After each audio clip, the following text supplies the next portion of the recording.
Hi everyone, this is Manoj your German coach. So अभी इस session में हम जो बात करेंगे रिलेटिव प्रोनाउंस के बारे में। हमारे रिलेटिव प्रोनाउंस यूज़ होते कैसे हैं A2 के अंदर। हमारे ये बहुत इंपॉर्टेंट टॉपिक है as far as your A2 Goethe exam is concerned. Relative pronouns का यूज़ किस तरह से होता है, why it is used, how these pronouns are used, that is what we are going to talk about in this session. So let's start. So our basic articles which we have in nominative, what are the articles we have? हमारे पास nominative articles होते हैं basically there, the and das. Similarly हमारे accusative articles होते हैं den, die and das. इस तरह से दाटिव articles हमारे होते हैं डेम, डेयर, डेम. These are the articles which we have. अब इनके पर्सनल प्रोनाउंस को होते हैं. पहले तो निकालना personal pronouns. This font is not good.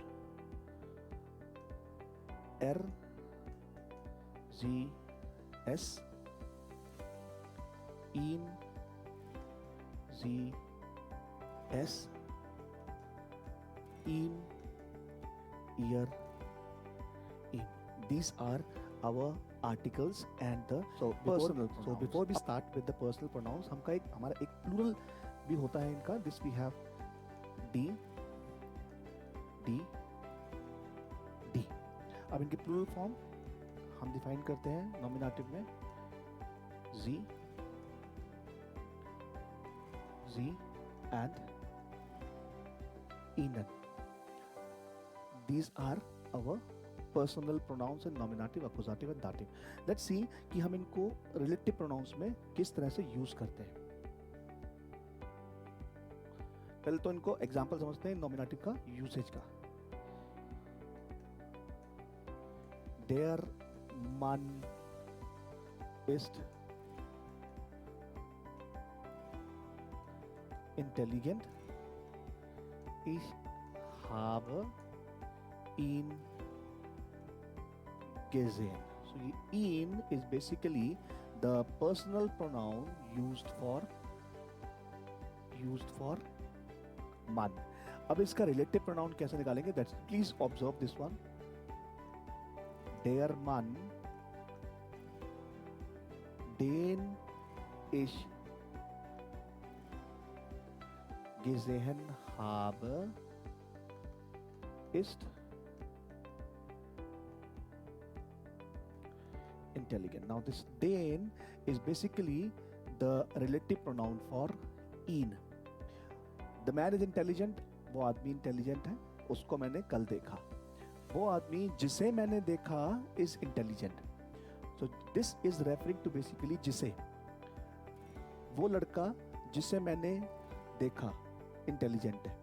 Der Junge, den ich gesehen habe, ist intelligent.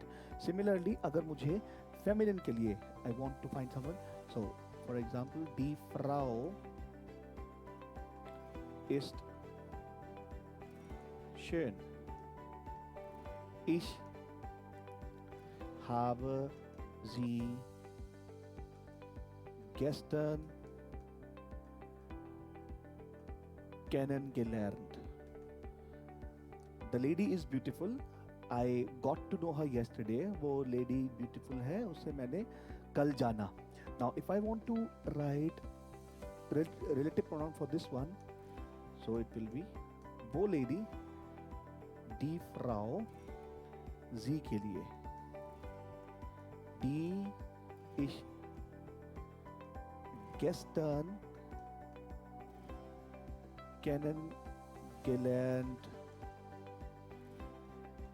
habe, ist schön.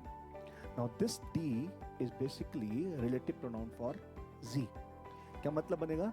वो लेडी जिसे मैंने कल जाना सुंदर है. The lady who I got to know yesterday is beautiful. Okay, this is my relative pronoun for sie. Okay, next example we can see das Kind ist arm. the child is poor. Ich habe es gestern gesehen. Let's see the same sentence. अगर हम इसको उसमें बनाएंगे relative pronoun में, तो this will be das Kind, es का das ich gestern gesehen habe ist are. So this das is relative pronoun for s. Important observation अगर आप देखोगे तो हमारा जो verb है, when we use relative pronoun, the verb always come in the end. Das Kind, das ich gestern gesehen habe, ist arm. इसको आप ऐसे भी लिख सकते हो, das Kind ist arm, das ich gestern gesehen habe. So ideally अगर हम बात करें, so मेरा der का प्रोनाउन होता है er, इसका पर्सनल प्रोनाउन भी क्या होगा, रिलेटिव प्रोनाउन भी der. D, Z, relative pronoun is also going to be D. das का होता है S, personal pronoun is also going to be das. Accusative में वी हैव den, den का पर्सनल प्रोनाउन in, इसका relative pronoun भी den. D का personal pronoun Z, इसका relative pronoun D. das का पर्सनल प्रोनाउन S, इसका relative pronoun भी das. Same thing is followed when we talk about plural. The plural article हमारे पास है D, इसका होता है Z, रहेगा D, इसमें भी D, प्लूरल इज Z, इसका भी E. Let's do one example of plural. Die Kinder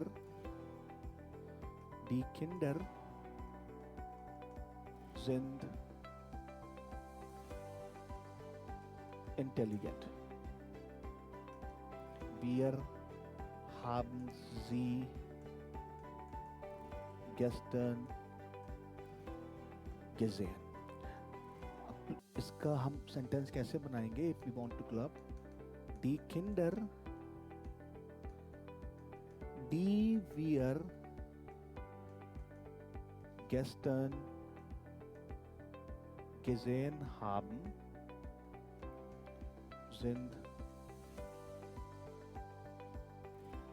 intelligent. Now, this is another question कि हम नॉमिनेटिव वाला यूज करेंगे या अकुजाटिव वाला यूज करेंगे. ये डिपेंड किस पे करता है, हमें जिसको रेफर करना है. इस सेंटेंस के अंदर this D is referring to this one. Accusative. इस सेंटेंस के अंदर where is my nominative part, Z is my accusative part. So ये D जो बनेगा, this is the relative pronoun for Z. So it is Z. वो बच्चे जिन्हें हमने कल देखा इंटेलिजेंट है, जिन्हें प्लूरल फॉर्म. अब इसको अगर हमें नॉमिनेटिव का यूज करना है, ओके, तो वो आप कैसे यूज करोगे? Let's see. Die Kinder sind intelligent. This is one sentence. अब मेरा अगला नॉमिनेटिव सेंटेंस है Sie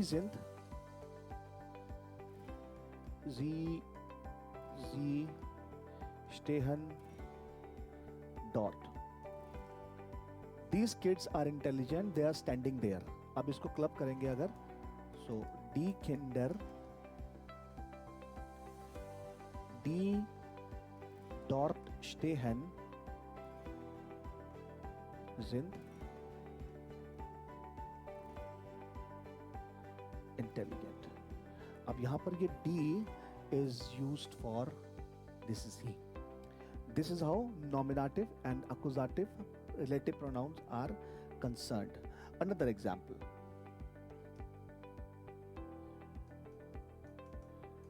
Die Blumen sind teuer. Ich habe sie gekauft. The flowers are expensive. I have bought them. हमें relative pronoun चाहिए इसका. So how will be? Die Blumen, die ich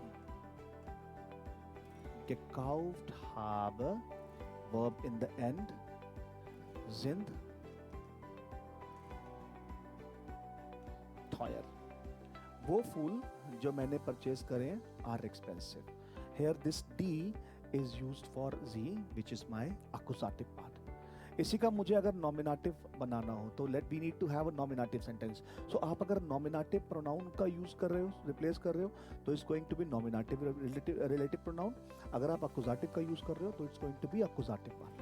अब बात करते हैं दाटिव कैसे चेंज होता है. दाटिव का आर्टिकल होता है डेम, प्रोनाउन होता है ईम, रिलेटिव प्रोनाउन भी रहेगा डेम.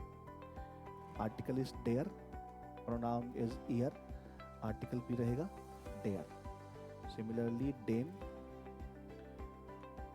ईम,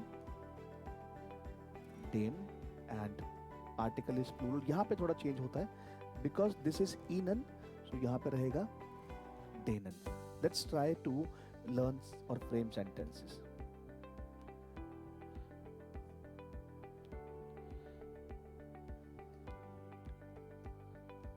Das Kind ist intelligent. This is my first sentence. Ich habe ihm eine Schokolade gegeben. Now, इसमें I have a dative pronoun. वो बच्चा इंटेलिजेंट है, मैंने उसको चॉकलेट दी. अब मुझे अगर इसका रिलेटिव बनाना होगा तो दो सेंटेंस कंबाइन कैसे करेंगे.